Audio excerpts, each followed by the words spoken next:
Hello, future engineers. Welcome to my YouTube channel. If you're still new to my channel and you like what I'm doing, please don't forget to share my videos to your friends and to your friends' friends, to your younger brothers and sisters who would want to take up engineering in the future, and to your relatives. That's one way you can keep me going, inspired, and refreshed. Now, if you find my videos interesting and important to your studies, also please don't forget to subscribe. Hello, future engineers and subscribers. There is another problem in structural analysis, particularly on force envelopes. So for a force envelope or envelopes would be the range of values of a function such that no matter how we arrange the live loads, the the value of the function will just lie in that range. So it will not lie outside that established range. So again, force envelope should be the range of values for which the function will have a value such that when the loads are arranged in any arrangement or any position, the value of the function will lie inside that range. So for the beam shown below, beam weighs 3 kilonewtons per meter, while the live loads of 15 kilonewtons per meter has a fixed length of 5 meters. Determine the force envelopes for RB and R sub C. Rework the above requirements if the live load has no length restriction. So the idea for minimum RB, therefore, is imagine that you're the one supporting the load, so that load should be away from you.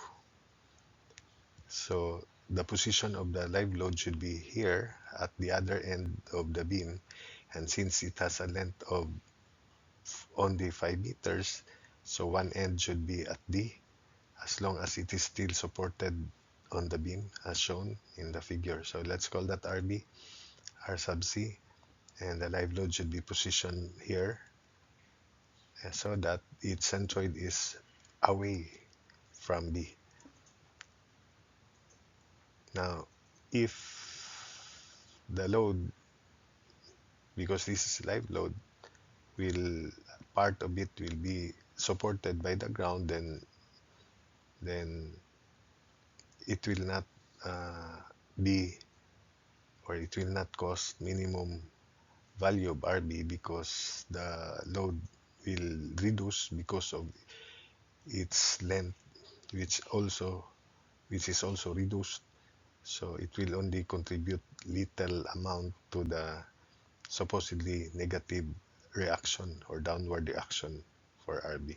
So the idea then is we position the live load in such a way that its centroid is away from B and still it lies on the beam. So that's the position of the live load to cause minimum RB. So we then sum up moments about C, but remember the beam has a dead weight of 3 kilonewtons per meter. The centroid is here. The length of the beam is 4 plus 12, 16 plus 6, 22 meters. So it's here. So distance from either end of the beam, of the centroid of the beam from either end is half of 22, so 11. And since the supports are at C and at B, so its distance from C would be 11 minus 6 of 5, and its distance from B 11 minus 4, so 7. So summation moment about C equals 0, RB minimum times 12 plus 15 times 5, so 2.5 from D. Since this is 6 meters, it is 3.5 from C. So plus 15 times 5 times 3.5 again. The location of the centroid of this live load is 2.5 meters or half of 5 from D.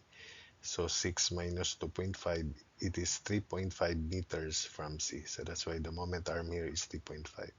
Then equals, this is the center of gravity of the beam, 7 meters from B, 5 meters from C. So 5 is the length of the beam is 22, minus 22 divided by 2 is 11. So 11 meters from D, 11 meters from A.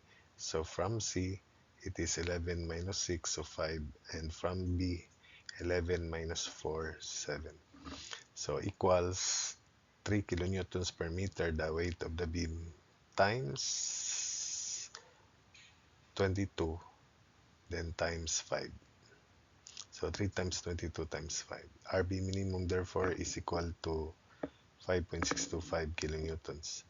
Likewise, for maximum RB, the live load should be positioned so that it is closest to B, support B.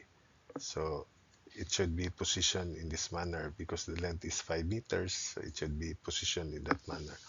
Later on, when we discuss influence lines, you will have the technique on how to position the loads to cause maximum and minimum value of that reaction or any function. So it should be that position. So because that's the greatest length, 5 meters, and its center of gravity is closest to B also, and it should be beyond that support to cause maximum reaction over the support.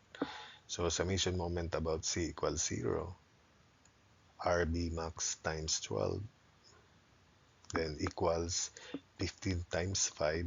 So the distance of the centroid of this load from the left, from A, is 2.5. So its distance from B is 4 minus 2.5, 1.5. So the distance of the centroid of this live load from C is 1.5 plus 12, 13.5. So equals 15 times 5 times 13.5. Again, 13.5 is 1.5. 5 minus 2.5 divided by 2 is 2.5. So 4 minus 2.5 is 1.5. So that's 1.5 plus 12, 13.5. Then plus 3 times 22 times 5. So RB max is equal to 111.875 kilonewtons. Therefore, we can now establish the force envelopes of RB, which is 5.625 less than kilonewtons less than equal to RB less than equal to 111.875 kilonewtons. Likewise, for minimum RC, the load should be positioned such that it is away from B. And since the length of this overhang is only 4 meters, then we should only load this portion and the other 1 meter should be on the ground as shown here.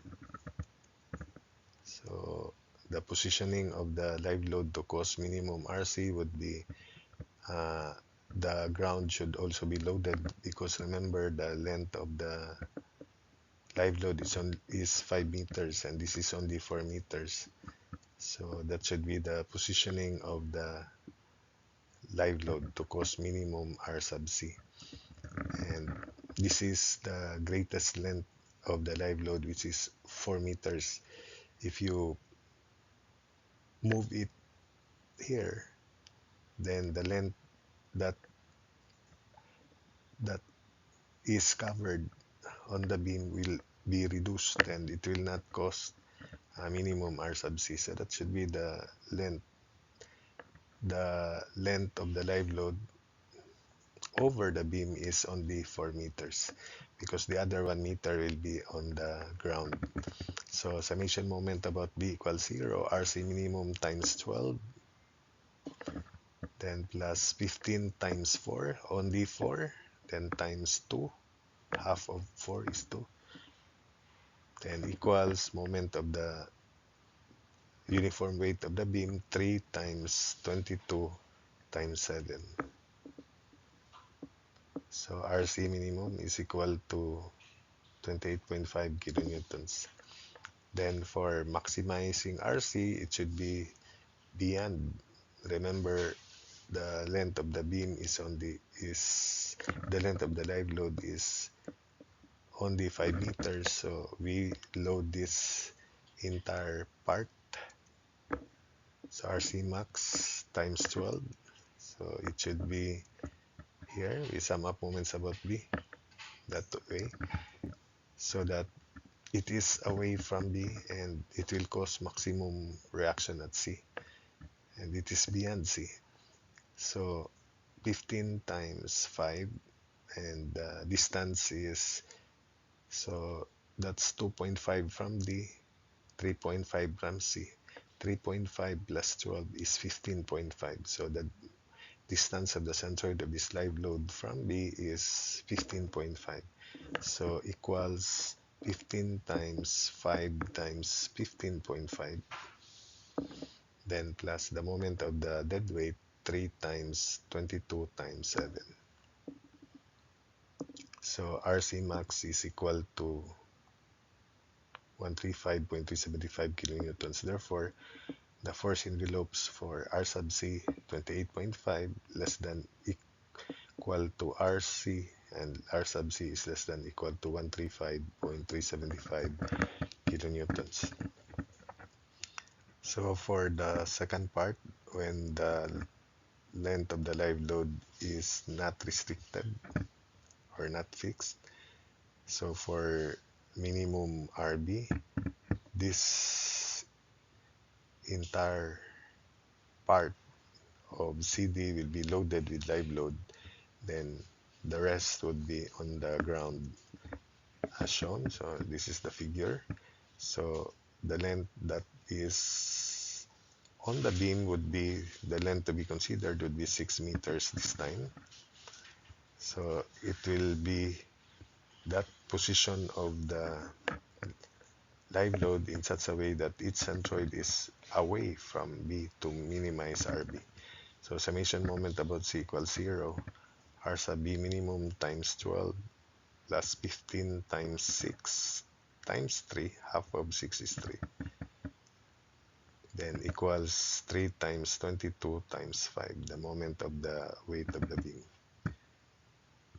So R sub B minimum is equal to 5 kilonewtons, which is less than the previous answer. Then for maximizing RB, so the length of the live load that should make RB maximum would be equal to, so from A to C, it should be loaded by that live load as shown in this figure here. Since the length is not fixed, actually the live load may extend here, but